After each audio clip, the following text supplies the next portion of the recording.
말씀에게 길을 묻다.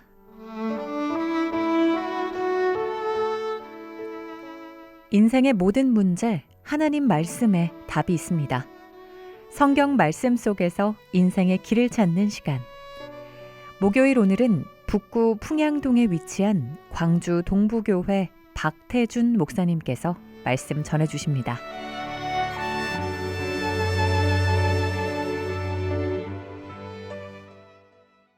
할렐루야! 극동방송 가족 여러분, 안녕하십니까? 지난 한 주간도 하나님의 은혜 가운데 행복한 시간을 보내셨습니까? 오늘은 창세기에 기록된 한 이야기를 소개하려고 합니다. 잘 아시는 말씀이니까 편안하게 귀를 기울이시고 들으시면 좋겠습니다. 하나님은 이 세상을 6일 만에 창조하셨습니다.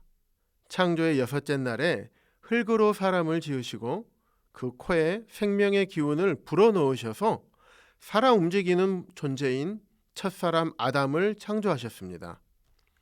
하나님은 사람을 하나님의 형상대로 창조하셔서 사람이 하나님을 알 수 있는 지적인 존재로 하나님의 사랑을 느끼며 그 사랑에 반응하는 감정적인 존재로 또한 하나님의 말씀에 의지적으로 순종할 수 있는 의지적인 존재로 창조하셨습니다. 또한 사람을 영광과 존귀의 자리, 곧 하나님의 다음 자리에 앉히시고 하나님께서 창조하신 세계를 다스리고 돌보는 관리자로 삼으셨습니다. 뿐만 아니라 죽음과 고통, 질병, 아픔과 슬픔이 없는 에덴 동산을 만드시고 아담과 하와를 거기에 살게 하셨습니다. 에덴이라는 뜻은 즐거움, 기쁨이라는 뜻입니다. 이처럼 하나님께서는 인간이 에덴 동산에서 즐거움과 기쁨을 누리기를 원하셨습니다. 그곳에는 먹기 좋은 나무들이 많이 있었고 생명나무와 선악을 알게 하는 나무도 있었습니다. 그리고 동산의 모든 나무의 열매는 마음대로 먹되 선악을 알게 하는 나무의 열매만 먹지 말라고 명령하셨습니다. 그 열매를 먹는 날에는 반드시 죽을 것이라고 말씀하셨습니다. 그런데 사람이 하나님과 친밀한 사귐을 누리며 즐거움과 기쁨을 누리는 것을 못마땅하게 생각하던 사탄이 있었습니다. 그 사탄이 뱀의 형상으로 하와에게 나타났습니다. 그 뱀이 하와에게 하나님이 참으로 너희에게 동산 모든 나무의 열매를 먹지 말라 하시더냐? 라고 물었습니다. 하와는 동산 나무의 열매를 우리가 먹을 수 있으나 동산 중앙에 있는 나무의 열매는 하나님의 말씀에 먹지도 말고 만지지도 말라 너희가 죽을까 하노라 하셨다고 대답합니다. 창세기 2장 17절에서 하나님께서는 먹지 말라, 먹는 날에는 반드시 죽는다 라고 말씀하셨는데 하와는 말씀을 그대로 믿은 것이 아니라 자기 생각을 넣은 것입니다. 이것을 파악한 뱀은 하와를 유혹하기 시작합니다. 너희가 결코 죽지 아니하리라. 너희가 먹는 날에는 너희 눈이 밝아져 하나님과 같이 되어 선악을 알 줄 하나님이 아심이니라. 그 말을 듣고 하와의 마음이 움직입니다. 나무를 보니까 먹음직도 하고 보암직도 하고 지혜롭게 할 만큼 탐스럽기도 한 나무처럼 보인 것입니다. 그래서 그 열매를 따먹고 남편에게도 주어서 아담도 먹게 됩니다. 그 후에 그들의 눈이 밝아져 자기들이 벗은 줄을 알게 되었습니다. 아담과 하와는 무화과나무 잎을 엮어 중요 부위를 가리는 반응을 보이게 됩니다. 무화과나무 잎은 시간이 지나면 시들게 되기 때문에 하나님께서 동물의 가죽을 벗겨서 아담과 하와에게 지어 입히십니다. 이 말씀의 내용을 우리 모두가 잘 알고 있습니다. 하나님께서 사람을 어떻게 대하셨습니까? 사람을 하나님의 다음 자리에 앉히시고 하나님께서 창조하신 창조 세계를 돌보는 통치자요 하나님과의 교제 대상으로 삼으셨습니다. 뿐만 아니라 에덴 동산에서 하나님의 권위와 질서 안에서 영원히 살도록 축복해 주셨습니다. 그런데 사람은 하나님을 어떻게 대했습니까? 사람은 하나님의 금지의 명령에 불순종할 때 받게 될 심각한 결과를 들었습니다. 그리고 알았습니다. 그럼에도 불구하고 자기 생각과 욕심 때문에 하나님의 대적, 사탄의 말을 듣고 불순종을 선택했습니다. 그 결과는 죽음이었습니다. 하나님께서 금하신 유일한 선악과, 그것을 두신 목적은 사람은 하나님의 권위에 순종해야 함을 말씀하신 것이었습니다. 금지한 명령에 대해 불순종한 결과는 죽음이었습니다. 성경에서는 두 가지 죽음이 있다고 말씀하고 있습니다. 첫 번째 죽음은 육체의 죽음입니다. 죽음은 육체와 영혼이 분리되는 것입니다. 사람의 몸에서 영혼이 빠져나가는 것입니다. 두 번째 죽음은 관계의 죽음입니다.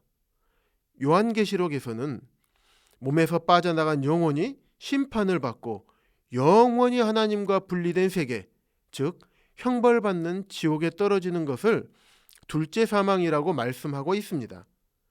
지옥은 영원히 빠져나올 수 없는 곳입니다. 하나님과의 관계가 영원히 단절되는 곳입니다. 아담과 하와가 하나님의 말씀에 불순종한 죄에 대한 결과로 죽음을 맞게 된 것입니다. 지금부터 이 죽음에서 벗어날 수 있는 매우 중요한 말씀을 해드리도록 하겠습니다. 이 성경 이야기를 통해서 나는 무화과 나무 잎사귀로 스스로 죄의 수치를 가리려고 하는 그런 사람인지 생각해 보면 좋겠습니다. 내 행위로, 나의 열심을 통해, 선한 행실을 통해 죄의 수치를 가릴 수 있을까요? 아담과 하와가 생각하고 노력했던 행위, 즉 무화과 나무 잎은 햇빛이 비치게 되면 잎이 말라서 부스러져 버립니다. 부스러져 버린 잎은 가릴 수 없습니다. 그들의 죄의 수치가 드러날 수밖에 없었습니다. 그래서 하나님께서 그들의 죄의 수치를 가려주셨습니다. 어린 양을 잡으셨고 그의 가죽으로 가죽옷을 만들어 입히셨습니다. 하나님께서 창조하신 동물을 희생시켜서 동물이 피 흘려 죽음에 이르게 되고 동물의 가죽으로만 그의 죄의 수치를 온전히 가릴 수 있었습니다.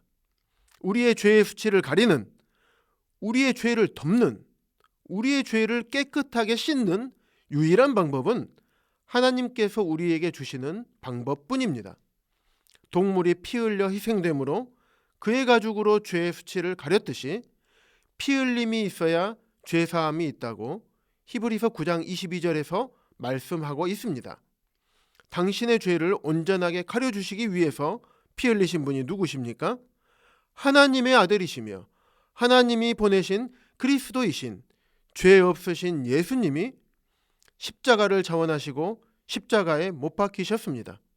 왜 그분이, 죄 없는 그분이 십자가에서 피 흘리셨을까요? 우리가 하는 그 어떤 행위로는 우리의 죄를 없앨 수 없기 때문입니다.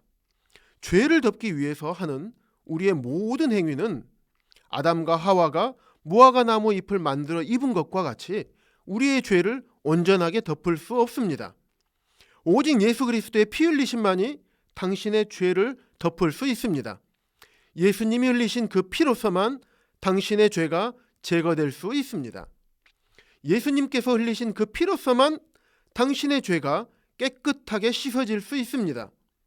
십자가에 못 박힌 예수님, 십자가에 못 박히시고 피 흘리신 예수님이 바로 하나님께서 주신 당신의 죄의 수치를 가리는 유일한 구원의 방법입니다. 당신은 예수 그리스도의 피 흘리심으로 당신의 모든 죄가 씻어졌습니까? 당신의 모든 죄의 수치가 온전하게 가려졌습니까? 십자가에서 피 흘리심으로 우리들의 모든 죄를 가려주신 예수 그리스도를 믿는 믿음으로만 죄의 수치가 온전히 가려질 수 있습니다.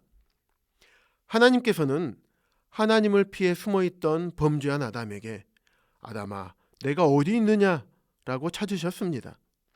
하나님은 왜 아담을 부르셨을까요?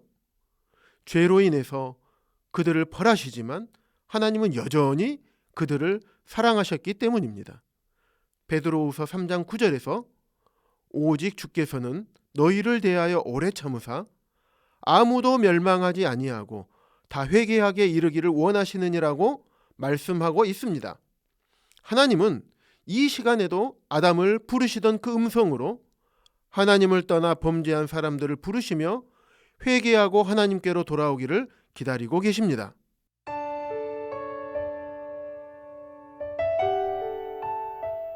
목요일 저녁 지금까지 북구 풍양동에 위치한 광주 동부교회 박태준 목사님께서 말씀 전해주셨습니다.